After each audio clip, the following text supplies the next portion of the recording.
नमस्कार मित्रों, आज हम आईसीएसई बोर्ड के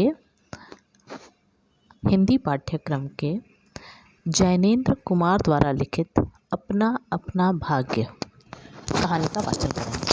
आप सभी से अनुरोध है कि मेरे चैनल को सब्सक्राइब कीजिए, बेल आइकन को दबाइए और अपने सुझाव मुझे कमेंट बॉक्स में लिखकर ज़रूर बताइए।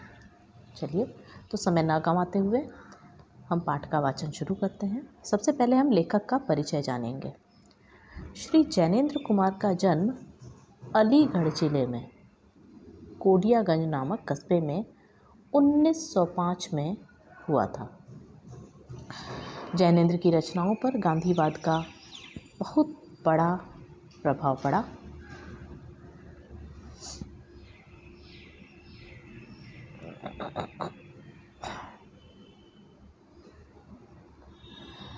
ये अहिंसावादी और दार्शनिक थे।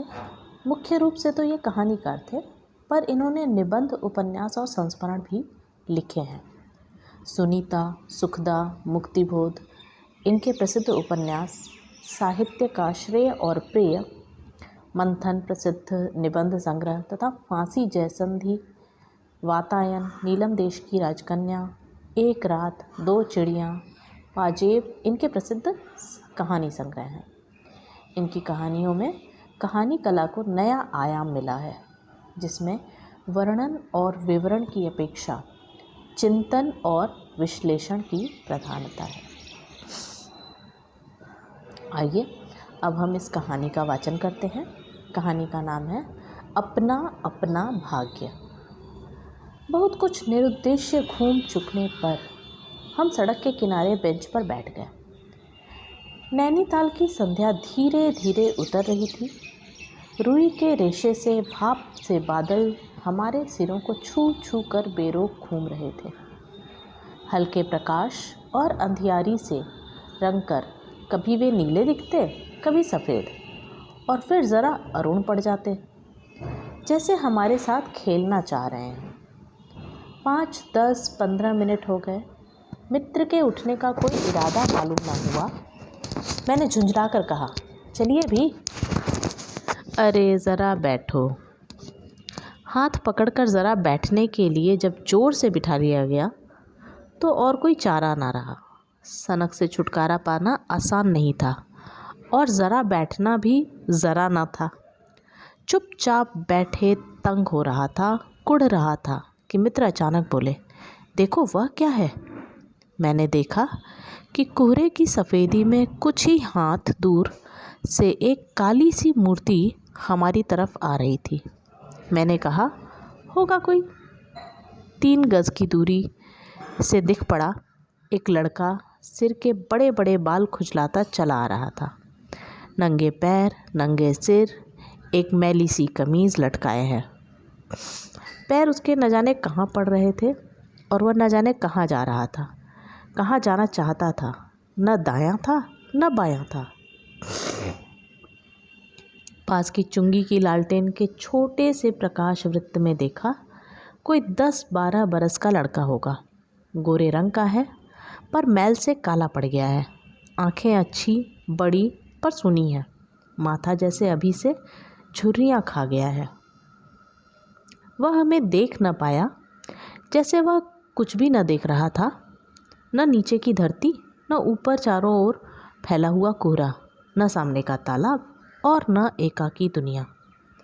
वह बस अपने निकट वर्तमान को देख रहा था। मित्र ने आवाज़ दी, ए। उसने अपनी सूनी आंखें फाड़ दी। दुनिया सो गई, तू ही क्यों घूम रहा है। बालक मुख फिर भी बोलता हुआ सा चेहरा लेकर खड़ा रहा। कहाँ सोएगा? यहीं कहीं। कल कहाँ सोया था? दुकान पर। आज वहाँ क्यों नहीं? नौकरी से हटा दिया। क्या नौकरी थी? सब काम, 1 रुपया और जूठा खाना। फिर नौकरी करेगा? हाँ। बाहर चलेगा? हाँ। आज क्या खाना खाया? कुछ नहीं। अब खाना मिलेगा? नहीं मिलेगा। यूँ ही सो जाएगा? हाँ। कहाँ? यहीं कहीं। इन्हीं कपड़ों में? बालक फिर आंखों से बोलकर मुख खड़ा रहा। आंखें मानो बोलती थीं, यह भी कैसा मूर्ख प्रश्न है। माँ बाप हैं? हाँ। कहाँ? 15 कोस दूर गांव में। तू भाग आया?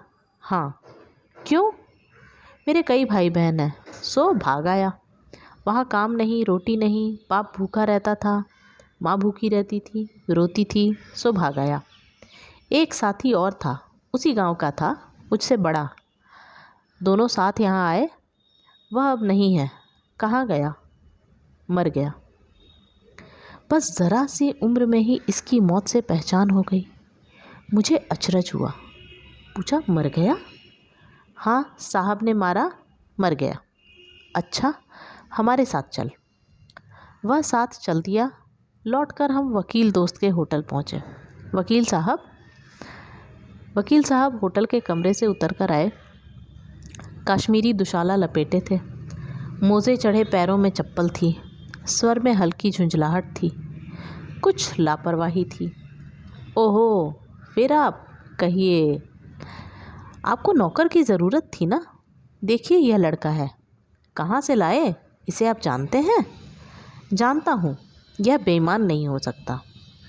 अजी, ये पहाड़ी बच्चे बड़े शैतान होते हैं। बच्चे बच्चे में अवगुण छिपे रहते हैं। आप भी क्या अजीब हैं, उठा लाए कहीं से। लो जी, यह नौकर लो। मानिए तो यह लड़का अच्छा निकलेगा। आप भी? जी बस खूब हैं। ऐरे गैरे को नौकर बना लिया जाए और अगले दिन वह न जाने क्या क्या लेकर चंपत हो जाए। आप मानते ही नहीं, मैं क्या करूं? माने क्या खाक? आप भी? जी अच्छा मजाक करते हैं। अच्छा, अब हम सोने को जाते हैं। और वह 4 रुपया रोज़ के किराए वाले कमरे में सजी मसहरी पर सोने झटपट चले गए। बालक कुछ ठहरा। मैं असमंजस में रहा। तब वह प्रेत गति से एक ओर बढ़ा और कोहरे में मिल गया। हम भी होटल की ओर बढ़े। हवा तीखी थी, हमारे कोटों को पार कर बदन में तीर सी लगती थी। सिकुड़ते हुए मित्र ने कहा, भयानक शीत है, उसके पास बहुत कम कपड़े। यह संसार है यार। मैंने स्वार्थ की फिलॉसफी सुनाई। चलो, पहले बिस्तर में गर्म हो लो, फिर किसी और की चिंता करना। उदास होकर मित्र ने कहा, स्वार्थ जो कहो, लाचारी कहो, निठुराई कहो या बेहयाई। दूसरे दिन नैनीताल स्वर्ग के किसी काले गुलाम पशु के दुलार का वह बालक निश्चित समय पर हमारे होटल दीपव में नहीं आया। हम अपनी नैनीताल सैर खुशी खुशी ख़त्म कर चलने को हुए। उस लड़के की आस लगाए बैठे रहने की ज़रूरत हमने नहीं समझी। मोटर में सवार होते ही यह समाचार मिला, पिछली रात एक पहाड़ी बालक सड़क के किनारे पेड़ के नीचे ठिठुर कर मर गया। मरने के लिए उसे वही जगह, वही 10 बरस की उम्र और वही काले चीथड़ों की कमीज़ मिली। आदमियों की दुनिया ने बस यही उपहार उसके पास छोड़ा था।